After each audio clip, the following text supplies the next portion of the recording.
Hello everyone, my name is Manish Bhardwaj. Score with Core में आपका स्वागत है। अभी आपने नोटिस देख लिए होंगे, 3 नोटिस आए हैं। जेबीटी का भी आया है, एनटीटी का और पीजीटी का। जेबीटी एनटीटी के कल आए थे नोटिस और पीजीटी का आज नोटिस आया, तो मैंने सोचा चलो वीडियो बना देते हैं डिटेल कि क्या कुछ चीज़ें। तो एंड तक देख लेना वीडियो को, और ये सारी चीज़ें बताऊँगा कब तक क्या हो सकता है, ज्वाइनिंग कब तक होगी, लास्ट चांस दिया है या क्या कुछ चीज़ें। न्यू है चैनल पे, चैनल को सब्सक्राइब कर लेना। सबसे पहले बात करते हैं, लास्ट चांस है डॉक्यूमेंट वेरिफिकेशन के लिए।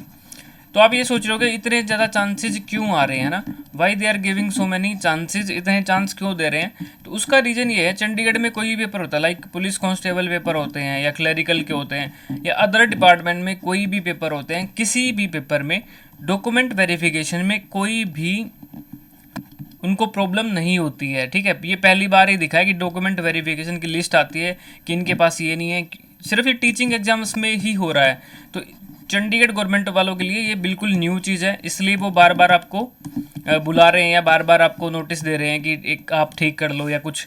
वो एक डिसीजन लेने में इसलिए डिले कर रहे हैं। ठीक है, क्योंकि बाकी ना देखो, इसमें डिग्री क्या क्या मांगी है, बीएड का नहीं पता, एक बीएलईडी करके कुछ डिग्री होती है। ठीक है, सेम जैसे जेबीटी की डीईडी है, डीएलईडी। तो ये अलग अलग स्टेट में अलग अलग नाम से बोलते हैं इसको, अलग अलग चीज़ें हैं। फिर एनटीसी जो कुछ और कहता है, ये वो चीज़ें। तो डॉक्यूमेंट वेरिफिकेशन में बहुत ज़्यादा प्रॉब्लम आ रही है, इसलिए वो इतने ज़्यादा चांसेस आपको दे रहे हैं। ठीक है, और अभी 4-5 शायद 2-3 दिन पहले की बात है, मेरे को एग्जैक्ट याद नहीं है। तो 2-3 दिन पहले बच्चे गए थे एजुकेशन डिपार्टमेंट सेक्टर 9 में, पीजीटी वाले बच्चे गए थे ये पता करने की कब ज्वाइनिंग होगी। क्योंकि पीजीटी एक तो सबसे पहले पेपर हुआ था, पीजीटी पे कोई कोर्ट केस भी नहीं है। ठीक है, और सबसे पहले भी हो गया था, इनकी डीवी भी सबसे पहले हुआ था। तो ये पूछने गए थे कि इनको ज्वाइनिंग कब तक मिलेगी। तो उन्होंने यही बोला था, एक तो ये डीवी वाली बात है कि एक बार और मौका दे दिया। अभी 11/9 को सबको मौका दिया कि नोटिस दिखा भी देता हूँ मैं आप लोगों को। 11/9/24 को मौका दिया है, लास्ट चांस समझ के चलो। दूसरा उन्होंने बोला कि जो टीचर्स हैं उनकी प्रमोशंस करनी है। जो पहले टीचर ऑलरेडी लगे हुए हैं, जैसे जेबीटी में है या टीजीटी में है, तो उनकी प्रमोशंस की लिस्ट की वेट कर रहे हैं, उनकी प्रमोशंस करनी है, ताकि जैसे वैकेंट पोस्ट होंगी तो उनको, अब ये पोस्ट डिपार्टमेंट तभी बता पाएगा ना किस स्कूल में कितनी पोस्ट खाली है जब प्रमोशंस हो जाएंगी। जैसे कोई टीजीटी वाला पीजीटी में प्रमोशन होती है तो वहाँ वैकेंट पोस्ट होगी, क्योंकि जब आपकी ज्वाइनिंग देंगे तो ज्वाइनिंग के साथ आपको स्कूल भी तो अलॉट करना पड़ेगा कि इस बच्चे की ज्वाइनिंग इस स्कूल में हुई है, तो वो डाटा भी उनको बनाना पड़ेगा। तो थोड़ा डिले होने वाला है, एकदम से ज्वाइनिंग नहीं होने वाली। आप मान के चलना अक्टूबर तक चली जाएगी बात ये। ठीक है, डिले होगा, क्योंकि ये डिले, ये जो मैं बात बोल रहा हूँ ये उसी बेस पे बोल रहा हूँ जो बच्चे एजुकेशन डिपार्टमेंट में गए हैं उनको जो बोला गया है उस बेस पे बोल रहा हूँ मैं। ठीक है, आप विजिट करोगे तो आप पता कर लेना, सेम चीज़ उनको बोली गई है। ठीक है, अब ये नोटिस देख लो, 113 कैंडिडेट्स, 113 कैंडिडेट्स के डॉक्यूमेंट्स में देख लो कमी है। Final notice to 113 candidates who don't fulfil the qualification. ठीक है, और या फिर एब्सेंट थे जूनियर बेसिक टीचर जेबीटी में। तो जेबीटी में 113 बच्चे ऐसे हैं जिनके डीबी में दिक्कत है। ठीक है, तो आप सिर्फ वो कट ऑफ वाले देख लेना, जो मतलब कट ऑफ से ऊपर ऊपर आ रहे हैं, नीचे वालों को तो आपको पता मैटर करेगा नहीं। ठीक, उनका मेजर इशू डिग्री का ही है, किसी के पास ग्रेजुएशन का है, किसी के पास कुछ है। तो ये डिग्री के बहुत मेजर इशू हैं और इसी एग्जाम में आ रहा है, पहले कभी नहीं आया, किसी पेपर में नहीं आता है, पहली बार ही देखा। तो तभी आप ये कह रहे हो ना कि चंडीगढ़ वाले इतना लेट क्यों कर रहे हैं, लेट क्यों कर रहे हैं, तो उसका मेजर रीज़न यही है।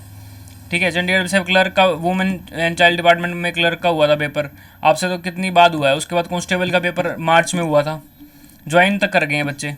ठीक है, क्योंकि किसी के डीवी में दिक्कत होती ही नहीं है, सबके पास जो मांगी होती है डिग्री वो होती ही है। ये सिर्फ एजुकेशन डिपार्टमेंट में हो रहा है। इतने जो कोर्ट केस है ना, ये भी सिर्फ एजुकेशन वाली पोस्टों पे ही हो रहे हैं। कोर्ट केस करने वाले भी बच्चे ही हैं। ठीक है, जिनको ये लगता है कि उनका सही ही नहीं है या जो भी चीज़ें हैं, है ना, उनके हक की लड़ाई है जो भी है, तो वो कोर्ट केस करते हैं। तो एजुकेशन वालों ने ही केस कर रखे, बाकी किसी भर्ती पे कोई केस नहीं था। तो केस का भी देखो, अब डीवी बुला रहे हैं जेबीटी वाले। अब जेबीटी के कमेंट जेबीटी वाले सबसे ज़्यादा करते हैं और इतने नेगेटिव कमेंट करते हैं ना कि ये भर्ती पूरी होगी कि नहीं होगी। जिनके मार्क्स कम है, जिनका सिलेक्शन नहीं हो रहा, मेजर बच्चे वही कमेंट करते हैं कि ये कैंसिल हो जाएगी, ये हो जाएगा, वो हो जाएगा, क्यों नहीं हो रही भर्ती। अगर भर्ती पूरी नहीं होगी तो ये पागल तो बैठे नहीं है कि आपको बार बार डीवी के लिए बुला रहे हैं। जेबीटी में 113 कैंडिडेट्स के बार बार डीवी चेक कर रहे हैं, ये ऐसे बेवकूफ़ तो है नहीं कि भर्ती कैंसिल हो रही है।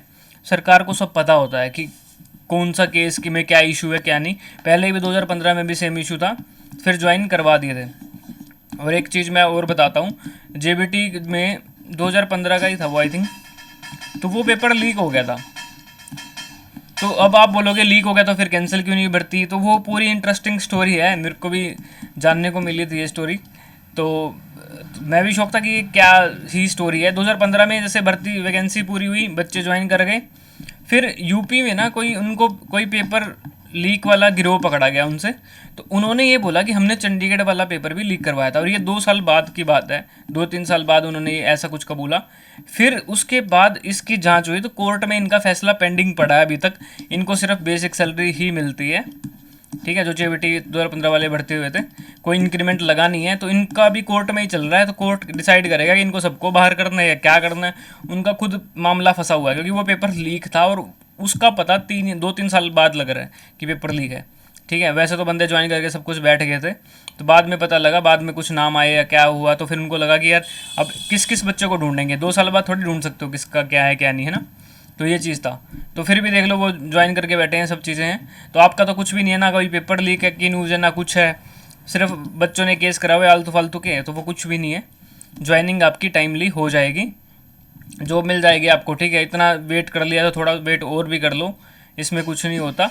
अब ये सारे तो डिपार्टमेंट अपने केस भी सोल्व करेगा, फिर डीवी के ये भी सोल्व करेगा, डीवी में जो भी डॉक्यूमेंट्स वगैरह आप दे रहे हो, है ना।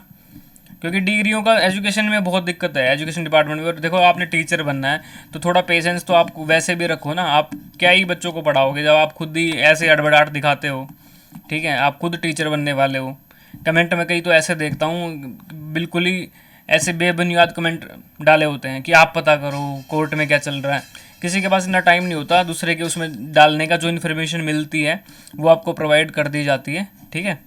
और ऑथेंटिक ही बताता हूँ, मेरे को कोई वो नहीं है कि मैं आपको फेक बना दूँ या कुछ भी बना दूँ। तो ये नोटिस देख लेना आप, एनटीटी का भी देख लेना और पीजीटी, तीनों का बुलाया है। और 11 तारीख को ही बुलाया आपको, 11/9 को बुलाया तीनों को। इसके बाद ये चांस नहीं देने वाले हैं, लास्ट ही है। अब देखो ना, आप डीवी बुला रहे हैं और जिनके डॉक्यूमेंट्स में कमी है वो बच्चे अपसेंट हो रहे हैं। तीसरी बार है शायद पीजीटी का, तो मुझे लग रहा है तीसरी बार नोटिस आ रहा है इनको, तो बच्चे जा ही नहीं रहे हैं। अब खुद देखो ना, वो भी तो क्या करें एजुकेशन डिपार्टमेंट वाले, बच्चे प्रेजेंट ही नहीं होते हैं, ठीक है। तो ये सारी चीज़ें मैंने आपको बता दी हैं, तो आई होप आपको पता लग गया होगा। और जिसके डॉक्यूमेंट्स में कमी है अपना चले जाना वहाँ पे, और टाइमली आप डॉक्यूमेंट्स जमा करा देना अपना।